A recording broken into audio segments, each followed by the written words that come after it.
역대상 11장 1절부터 14절까지 말씀을 읽고 말씀을 나눕니다. 온 이스라엘이 헤브론에 모여 다윗을 보고 이르되 우리는 왕에 가까운 혈족이니이다.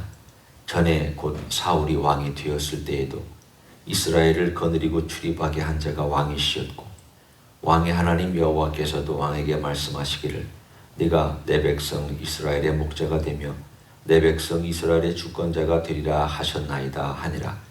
이에 이스라엘의 모든 장로가 헤브론에 있는 왕에게로 나아가니 헤브론에서 다윗이 그들과 여호와 앞에 언약을 맺으며 그들이 다윗에게 기름을 부어 이스라엘의 왕으로 삼으니 여호와께서 사무엘을 통하여 전하신 말씀대로 되었더라.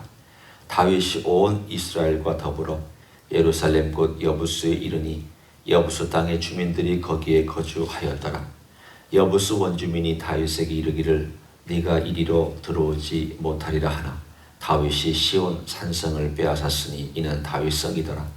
다윗이 이르되 먼저 여부스 사람을 치는 자는 우두머리와 지휘관으로 삼으리라 하였더니 수르야의 아들 요압이 먼저 올라갔으므로 우두머리가 되었고 다윗이 그 산성에 살았으므로 무리가 다윗성이라 불렀으며 다윗이 밀로에서부터 두루 성을 쌓고 그 성에 나머지는 요압이 중수하였더라.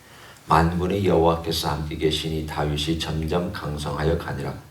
다윗에게 있는 용사의 우두머리는 이러하니라. 이 사람들이 온 이스라엘과 더불어 다윗을 힘껏 도와 나라를 얻게 하고 그를 세워 왕으로 삼았으니 이는 여호와께서 이스라엘에 대하여 이르신 말씀대로 함이었더라. 다윗에게 있는 용사의 수요가 이러하니라. 학문 사람의 아들 야소부함은 30명의 우두머리라. 그가 창을 들어 한꺼번에 300명을 죽였고 그 다음은 아와 사람 도도의 아들 엘르아살이니 세 용사 중 하나이라.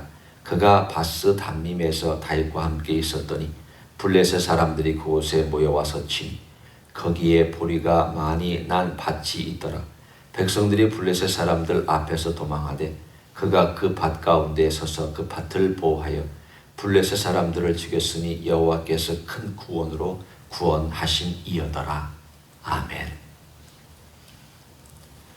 9장 사울에 이어서 10장은 다윗의 왕조의 출발을 알려주는 내용입니다. 역대상 11장부터가 이제 다윗이 어떠한 일을 하는가부터 시작해서 다윗 왕조와 그 왕조가 어떻게 뒤에 가서 멸망하는가에 대한 까지가 오늘 우리가 읽는 이 역대상의 이야기입니다. 이 역대상의 이야기 가운데 사울과 다윗이 비교하고 대조가 되어 있습니다. 사울은 하나님의 계획보다도 인간의 뜻과 계획에 의해서 세워진 왕입니다. 다르게 표현하면 주도권을 인간이 먼저 가졌습니다. 하나님은 그 주도권에 맞춰주셨습니다. 결국 인간이 주도권을 갖고 하나님이 맞춰준 이것은 실패로 끝났습니다. 다윗은 다릅니다. 하나님이 주도권을 갖고 그리고 그 일에 하나님께서 쓰시고자 하는 사람들이 붙어서 일하고 있는 것을 봅니다. 하나님의 주도권의 제일 넘버원이 다윗이었고 오늘 본문에 쭉 나와 있는 우두머리들, 영웅들의 이야기가 바로 다윗을 도와 나라를 건설한 사람들의 이야기입니다. 오늘 본문에 중요한 몇 번 강조되어 있는 중요한 표현이 있습니다. 그 표현을 먼저 우리가 보기를 원합니다. 이 표현에 보면 먼저 앞부분에 이렇게 나와 있습니다. 말씀하시기를 이란 표현이 2절에 등장합니다. 이것은 이스라엘의 대표 장로들이 와서 다윗을 만날 때 쓴 표현이었습니다. 하나님 여호와께서도 왕에게 말씀하시기를, 이건 그들이 한 표현이지만 이제 그들도 충분히 이것에 대하여 납득하고 인정했다는 뜻이죠. 그런데 이것을 3절에 보면 정확하게 이렇게 표현합니다. 맨 뒤에 여호와께서 사무엘을 통하여 전하신 말씀대로 되었더라. 말씀대로 되었더라. 결국은 하나님께서 사무엘에게 명령하시기를 너 가서 이새의 아들에게 기름 부어라. 백성들이 달라고 한 것도 아닙니다. 백성들이 다윗을 세우라고 얘기한 것도 아닙니다. 백성의 의견은 하나도 들어가지 않았습니다. 사무엘의 의견도 하나도 들어가지 않았습니다. 사무엘이 하나님, 사울이 저러니까 다른 왕을 세워주십시오. 하나님, 다른 왕이어야 되겠습니다. 이런 기도도 한 적 없습니다. 사무엘은 사울을 위해서 슬퍼는 했습니다. 하나님 어떡합니까? 하나님 어떡합니까? 어떡하면 좋겠습니까? 그런 모든 과정 속에서 하나님께서 말씀대로, 오늘 이 표현의 가장 중요한 핵심은 3절 마지막에 있는 사무엘을 통하여 전하신 말씀대로라는 뜻이고, 또 이것이 10절에도 이렇게 나와 있습니다. 용사들에 관하여서 얘기를 할 때에 맨 뒤에 이렇게 나와 있습니다. 설명하고 있는 내용이고 이유를 이렇게 말씀합니다. 이는 10절 뒷부분입니다. 이는 여호와께서 이스라엘에 대하여 이르신 말씀대로 함이었더라. 말씀대로 함이었더라. 오늘 여기서 말씀대로 함이었더라는 구절을 우리가 바로 앞부분에 제가 설명한 내용하고 같이 합쳐서 여러분에게 설명을 합니다. 그건 다른 것이 아니라 말씀대로라는 것은 하나님의 계획과 하나님의 주도권을 말씀하고 있습니다. 내가 행하겠다. 내가 앞서 행하겠다. 그래서 하나님께서 약속하시고 하나님께서 주도권을 갖고 일하시며 하나님께서 본인의 계획을 선지자를 통하여서 말씀하신 그 내용대로 하나님께서 말씀대로 행하였다라는 것을 오늘 이 본문은 우리들에게 설명해 줍니다. 인간이 주도권을 갖으면 실패합니다. 하나님이 주도권을 갖고 계시면 그건 분명히 성공합니다. 인간이 그 주도권을 가지고 하나님을 마음대로 조종하려고 하면 그것은 되는 것 같아도 결국에는 망합니다. 하나님이 주도권을 갖고 계시면 그것은 처음에 볼 때는 별 볼 일 없이 보입니다. 다윗 볼 때 도망다니는 도망자 신세였습니다. 하나님의 나라 볼 때에 별거 아닌 것처럼 보입니다. 교회도 볼 때에 당국들이나 군사들이나 혹은 돈이나 명예나 부유의 관점에서 보면 저 초라한 사람들이 도대체 뭘 하고 있느냐라고 보는 아주 초라한 인생들이 불과합니다. 하나님의 일은 초라하게 보이지만 강성하고, 인간의 일은 강성하게 보이지만 초라해집니다. 오늘 가장 중요한 핵심은 말씀대로 되었다는 것입니다. 하나님께서 이 말씀대로 하시기 위하여 행하신 일이 두 번째 우리가 이것과 함께 연결해서 봐야 될 표현이 있습니다. 그것은 바로 9절에 있는 말씀입니다. 만군의 여호와께서 함께 계시니 다윗이 점점 강성하여 가니라. 오늘 여기 나와 있는 내용에 만군의 여호와께서 함께 계시니 다윗이 점점 강성하여 갔다. 하나님께서 주도권을 갖고 계획을 세우신 일에는 하나님께서 함께 하심으로 그 일을 분명히 이루는 강력한 역사가 따라갑니다. 오늘 본문에 말씀한 만군의 여호와께서 함께 계셨다. 사울왕의 표현과 다르지 않습니까? 사울왕은 하나님께서 함께 계셨습니다. 도와주려고 하나님께서 친히 성령님께서 찾아오셔서 그에게 감동도 주시고 예언도 하고 그랬습니다. 사울이 거절했습니다. 명령 안 들었습니다. 하나님과의 만남을 그렇게 즐거워하지 않았습니다. 하나님 떠나셨습니다. 하나님이 함께 계시지 않았습니다. 그러나 다윗은 비록 도망자의 신세였고 비록 처량하게 그의 초반의 시작이 불쌍하게 시작을 했습니다. 목숨 구걸하기 위해서 또 구걸하기 위해서 돌아다녀만 했고 광야에서 헤매야만 했습니다. 그러나 하나님이 함께 계셨기 때문에 비록 초라하게 시작한 그였지만 그의 시작에도 불구하고 그는 강성하게 오늘 본문에 있는 것처럼 점점 강성하여 갔다라고 얘기합니다.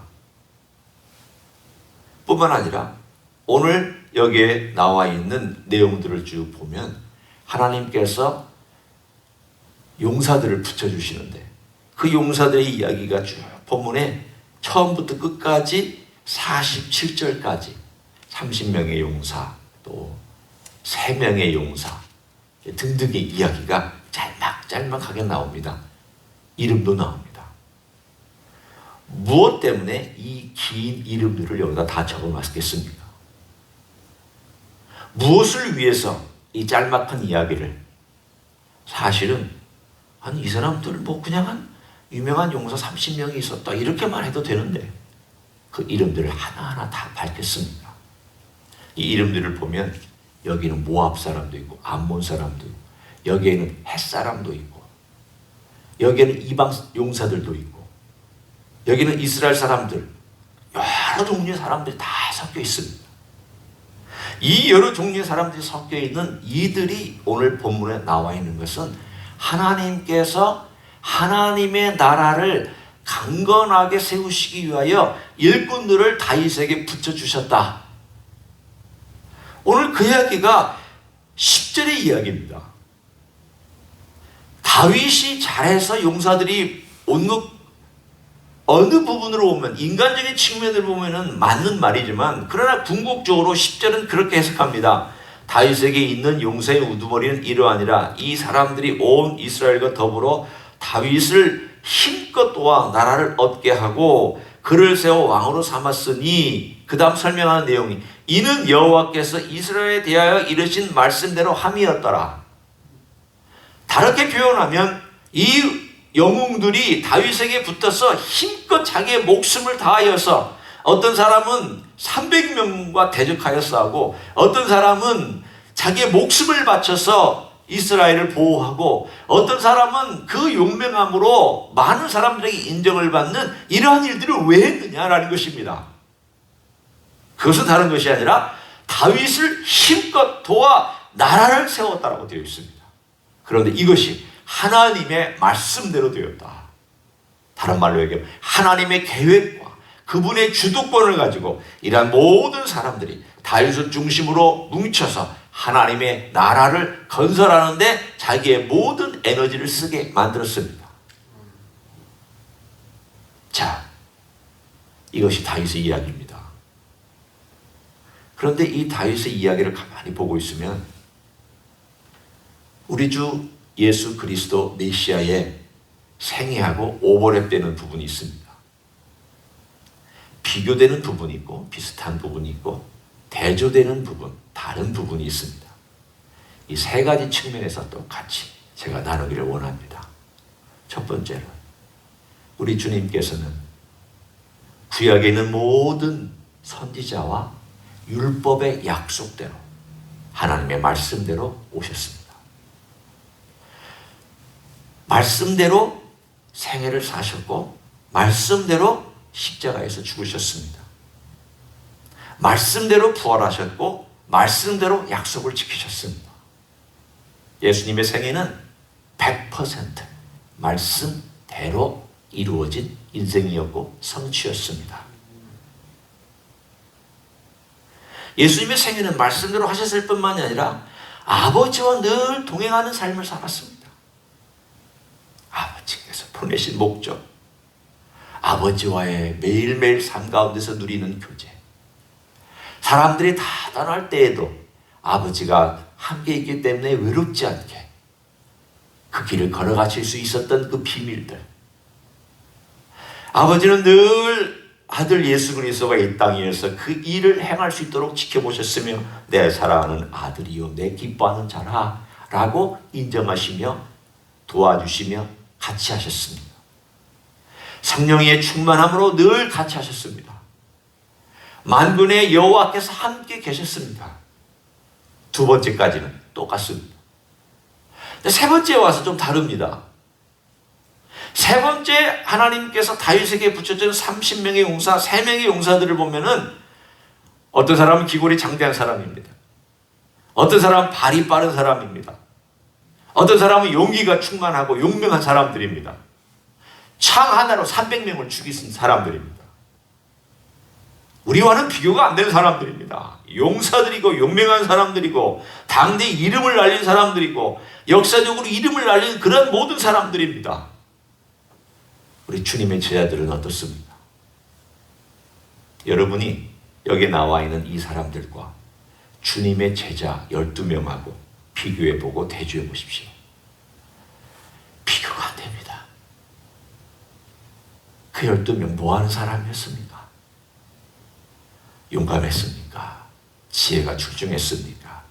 창을 잘 썼습니까? 활을 잘 썼습니까? 뭘 잘하는 사람이었습니까? 우리는 제자들을 보면 잘하는 게 없어 보입니다. 그런데도 주님께서 기도하고 12명을 뽑았다라고 되어 있습니다. 물론 그 중에 한 명은 거짓된 사람이었지만 12명을 뽑았을 때에 오늘 본문에 나와 있는 내용에 있는 용사들과는 너무 차이가 납니다. 자, 평범한 사람들, 별 볼 일 없는 사람들, 어부들, 무시받는 사람들. 그래서 갈릴리에 온 촌사람들이라고 무시했던 예루살렘의 지도자들이 그렇게 말하지 않았습니까? 저 갈릴리 촌구석에 있는 놈들이 뭘 배우고 뭘 한다고 그러느냐라고 무시할 만한 외적인 모든 조건과 자격들을 가지고 있었던 사람들이 예수님의 제자입니다. 다윗의 용사는 참으로 위대한데 어떤 의미로는 예수님의 제자들은 참 별 볼 일 없습니다. 그래서 다윗의 용사들은 그래도 용기를 가지고 다윗을 도왔고 나라를 세웠는데 예수님의 제자들은 나라를 세울 것 같은 사람들 아무도 없습니다. 그런데 나중에 성령께서 내려오셔서 그들을 감동시켰을 때에 그들을 통하여 세상이 뒤집어졌습니다. 우리는 여기에서 소망을 봅니다. 여러분이나 저는 다윗의 용사측에 들어가지 못합니다. 우리는 어디에 들어가느냐? 아마도 예수님을 따라다녔던 평범하고 초라한 제자들과 같은 비슷한 사람들입니다. 어떤 사람은 베드로 같고 어떤 사람은 요한 같고 어떤 사람은 야고보 같고 어떤 사람은 빌립 같고 어떤 사람은 또 바돌로메 같고 다 다른 그러한 특징들을 가지고 우리가 주님을 쫓고 있는 참 평범하고 별 볼 일 없는 사람들입니다. 한 가지 주님께 헌신하며 성령의 충만함으로 붙잡힌 사람들은 다윗의 용사가 했던 것보다 더 위대한 일을 주님의 주도권을 가지고 해나가실 줄로 믿습니다. 성령의 주도권이 우리를 사용하시면 우리는 아무것도 아니지만 하나님의 나라를 건설하는 일에 쓰임받을 줄로 믿습니다. 하나님의 나라는 그렇습니다. 주님의 나라는 그렇습니다. 똑똑하고 훌륭한 사람을 통해서 일하는 것이 아니라 주님을 사랑하고 주님을 따르고 그래도 11제자가 나중에 주님을 따랐잖아요. 배반하고 무서워서 도망은 갔지만 그래도 3년 동안 주님을 따랐고 주님 배반하지 않고 끝까지 순교할 수 있었던 것은 우리 주님을 사랑한 그 헌신을 보시고 성령의 감동과 성령의 충만함으로 그들을 이끌었기 때문에 주님의 주도권 안에서 이 모든 것이 이루어진 줄로 믿습니다. 그런 생애를 주님께 부탁하며 살아가시기를 예수님의 이름으로 간절히 축원합니다. 기도하겠습니다. 하나님 아버지 감사합니다. 우리같이 부끄럽고 초라하고 주님의 제자가 되기에는 자격도 하나도 없는 사람들을 주님을 따를 수 있도록 불러주시고 은혜를 부어주신 것 참 감사합니다. 주님, 우리의 마음으로 주님을 사랑하며 따르기를 소원하고 성령께서 충만한 역사로 저희를 인도해 주시기를 원합니다. 우리 자신 스스로가 주도권을 갖고 일하지 않기를 원하며 우리 주님께서 주도권을 갖고 일하시기를 원합니다. 성령께서 주도권을 갖고 이끌어 주시기를 원합니다. 이 교회 주도권은 주님께서 갖고 계시며 이 교회 모든 역사도 성령께서 인도하시는 그런 교회가 되게 해주시기를 소원합니다. 그런 개인이 되게 하시고 그런 교회가 될 수 있도록 오늘 하루 또한 은혜로 역사하여 주시옵소서. 이제는 우리 구주 예수 그리스도의 은혜와 하나님 아버지의 극진하신 사랑과 성령 하나님 교통하심의 역사가 오늘도 부족하고 연약한 우리를 불러서 주님 백성 삼으시고 주님 일꾼 삼으시고 기도하게 하시고 주님의 나라를 강성하게 하는데 한 부분이라도 우리가 일할 수 있도록 기회 주신 것에 감사하여 우리 주님 따라가고 주님 사랑하고 주님의 주도권을 따라가기를 소원하는 이 자리에 참여한 모든 종들 위에와 가정에서 예배드리는 종들 위에와 주 임디히스교회 위에와 이민교회들과 한국교회들과 선교사님들 위해 이제로부터 영원히 함께 하실지어다. 아멘.